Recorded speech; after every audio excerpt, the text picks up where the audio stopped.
Hello friends, good morning. কেমন আছো তোমরা সবাই? আশা করি সকলে অনেক ভালো আছো। আমি অনেক ভালো আছি। তো তার আগে তোমাদের বাইরের ওয়েদারটা আজকে দেখিয়ে দিই। তো দেখো, আজকে দিনটা বেশ পরিষ্কারই আছে, একটু মেঘলা মেঘলা। তো আজকে রান্নাবান্না দিয়ে শুরু করলাম। এখন প্রায় ঘড়িতে বাজে 12টা মতন। তো আমি রান্নাটা বসিয়ে দিয়েছিলাম। সকালের কাজকাম সব হয়ে গিয়েছে। তো দুটো ডিম সেদ্ধ করতে দিয়েছি আর দুটো অমলেট করে নেবো। আর ওদিকে ভাত বসিয়ে দিয়েছি। ভাত বসিয়ে দিয়ে আমি চলে গেলাম মেয়েকে খাওয়াতে। তো মেয়েকে এখন একটু খাইয়ে নিচ্ছি। ওকে খাইয়ে দাইয়ে দুপুরের রান্নাবাড়িটা সেরে একবারে খাওয়া দাওয়া কমপ্লিট করে তারপর তোমাদের সাথে দেখা করব। তো ভিডিওটা তোমরা কন্টিনিউ করতে থাকো। এদিকে আমি মেয়েকে খাইয়ে নিচ্ছি।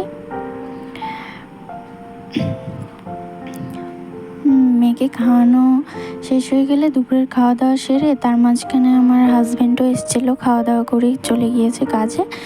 তো আমি সব কিছু ওদিকে খাওয়া দাওয়া দুপুরের কাজ সেরে নিয়ে চলে গেছিলাম ছাদে। তো এখন প্রায় ঘড়িতে বাজে 2টো। তো ছাদে এসে দেখি ভীষণ হাওয়া আর প্রচণ্ড রোদ উঠেছে। সকালের দিকে একটু মেঘলা মেঘলা ছিল, কিন্তু দুপুরের দিকে দেখি প্রচণ্ড রোদ উঠেছে। আর আমার মেয়ের কিছু জিনিস আমি ধুয়ে দিয়েছিলাম, তো ওগুলোই শুকোতে দিয়েছিলাম ছাদে। তো নিয়ে আসতে গিয়ে দেখি প্রচণ্ড রোদ ছাদে আর ভীষণ হাওয়া বইছিল। তোমরা আশা করি ভিডিওটা দেখে বুঝতেই পারছো, এত জোরে হাওয়া হচ্ছিল যে আমি জামা কাপড়টা তুলতেই পারছিলাম না। দেখতেই পাচ্ছ তোমরা, এত জোরে হাওয়া বইছে বাইরে। তো এদিকে জামা কাপড়টা তুলে নিয়ে আমি চলে যাব নিচে। অনেক কটাই জিনিস আজকে ধুয়ে দিয়েছিলাম। তো আমি সব কটা জামা কাপড় তুলে তোমাদেরকে জাস্ট বাইরের ওয়েদারটা দেখাই। প্রচণ্ড হাওয়া হয়েছে আর প্রচণ্ড রোদ, মানে দাঁড়িয়ে থাকা যাচ্ছিল না। আর তোমাদেরকে আমি একটা কথা বলতে চাই যে দেখো, সবসময় সব কিছু ক্যামেরাটার সামনে ধরে রাখা একবারে তোমাদের সবটা দেখানো সম্ভব হয় না। কারণ যেমন দেখো, দুপুরের খাওয়া দাওয়াটায় ওই সময় আমার হাজব্যান্ড ওই যে সকালের দিকে 8:30টার সময় খাওয়া দাওয়া করে বেরোয়, দিয়ে আবার দুপুরে আসছে খাওয়া দাওয়া করতে। আর হাজব্যান্ড সবসময় পছন্দও করে না ক্যামেরার সামনে আসা। তো এই যে দেখো, বাইরের ওয়েদারটা আমি তোমাকে দেখাচ্ছি। আর তোমাদের যেটা আমি বলছিলাম যে সবটা দেখানো সম্ভব হয় না, আর আমার হাজব্যান্ড খুব একটা ক্যামেরার সামনে আসা পছন্দও করে না। তো তার জন্যই আমি দুপুরের খাওয়া দাওয়াটা সেরে একেবারে রান্নার পার্টটা সেরে নিয়ে তারপর আবার ব্লগটা কন্টিনিউ করছি। তো তোমরাও ভিডিওটা স্ক্রিপ্ট না করে পুরোটা দেখতে থাকো, আশা করি তোমাদের ভালো লাগবে।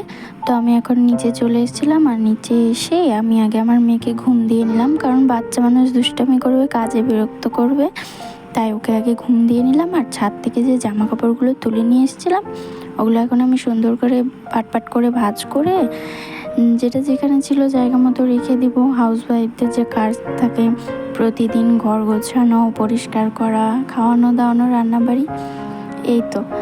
আর আমি তোমাদের একটা কথা বলতে চাই যে তোমরা প্লিজ আমাকে একটু সাপোর্ট করো, আমার চ্যানেলটাকে সাবস্ক্রাইব করো। আর ভিডিও কেমন লাগছে তোমাদের সেটা একটু আমাকে কমেন্টে জানিও। কারণ তোমাদের কমেন্টগুলো পেলে না খুব একটা আমি উৎসাহিত হই যে না, আমাকে এইভাবে ভিডিওটা করতে হবে। আর আমার একটু বুঝতে সুবিধা হবে যে তোমাদের আমার ভিডিও ভালো লাগছে কি না, খারাপ লাগছে বা কিছু।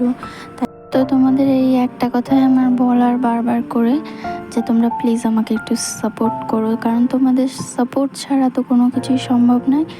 আর ভিডিওটি ভালো লাগলে কিন্তু অবশ্যই লাইক, কমেন্ট আর শেয়ার করতে ভুলো না কিন্তু।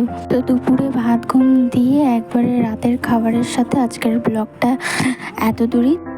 তো ততক্ষণ তোমরা ভালো থেকো, সুস্থ থেকো। দেখা হচ্ছে আবার নতুন একটা ব্লগে।